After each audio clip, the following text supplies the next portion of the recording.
ബ്രഹ്മണേ മൂർത്തിമതേ ശ്രുതാനാം ശുദ്ധിഹേതവേ.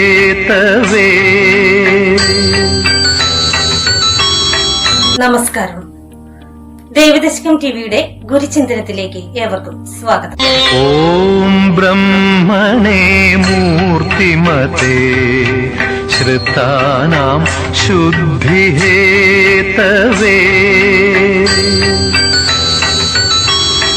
പിണ്ടനന്ദി കാർഷിക ജീവിതത്തിൽ നിന്നും അടർത്തിയെടുത്ത അർത്ഥപൂർണമായ ഒരു നാട്ടുചൊല്ലാണ് കതിരിൽ കൊണ്ട് വളം വെക്കരുത് എന്നത്. ഇളം തൈ ആയിരിക്കുമ്പോൾ തന്നെ ശ്രദ്ധിക്കേണ്ടുന്ന പരിപോഷണത്തെ ഇത് സൂചിപ്പിക്കുന്നു. മനുഷ്യ ജീവിതത്തെ സംബന്ധിച്ചും ഇത് വളരെ പ്രസക്തമാണ്. ഈശ്വര വിശ്വാസവും മൂല്യബോധവും ശൈശവം മുതൽ വളർത്തിയെടുക്കേണ്ട കാര്യങ്ങളാകും. ഓം ബ്രഹ്മണേ മൂർത്തിമതേ ശ്രുതാനാം ശുദ്ധിഹേതവേ.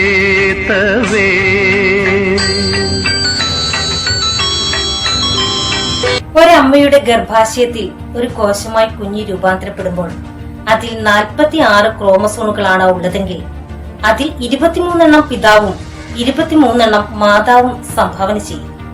ആർക്കും പ്രത്യേകമായി ഒരു മെച്ചവും അവകാശപ്പെടാനില്ല. എന്നാൽ അതിനുശേഷമുള്ള 267 ദിവസങ്ങളുള്ള ഗർഭകാലഘട്ടത്തിലും അതിനുശേഷമുള്ള ശൈശവ കാലഘട്ടത്തിലും കുഞ്ഞിനുമേൽ ഏറ്റവും കൂടുതൽ സ്വാധീനം ചെലുത്തുവാൻ കഴിയുന്നത് അമ്മയ്ക്കാണ്, സ്ത്രീ എന്ന മഹാ വ്യക്തിത്വത്തിനാണ്. ഗർഭകാലഘട്ടത്തിലെ ഒരു അമ്മയുടെ ഓരോ ചലനങ്ങൾക്കും മനസ്സിലെ ഓരോ വികാര വിചാരങ്ങൾക്കും വളരെയധികം പ്രാധാന്യമുണ്ട്. പുരാണങ്ങളിലെ കഥാപാത്രങ്ങളായ പ്രഹ്ലാദന്റെയും അഭിമന്യുവിന്റെയും കഥകളും ഇതിനോടൊപ്പം നമുക്ക് ചേർത്ത് വായിക്കാം. ഓം ബ്രഹ്മണേ മൂർത്തിമതേ ശ്രുതാനാം ശുദ്ധിഹേതവേ.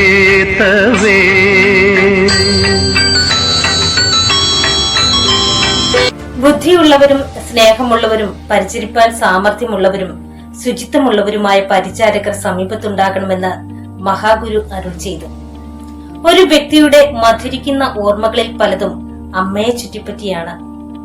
ജനനം മുതൽ മരണം വരെ ഓരോരുത്തരും ഉരുവിടുന്ന സ്നേഹമന്ത്രം അത് അമ്മ തന്നെയാണ്. ഓം സർവജ്ഞായ നമഃ.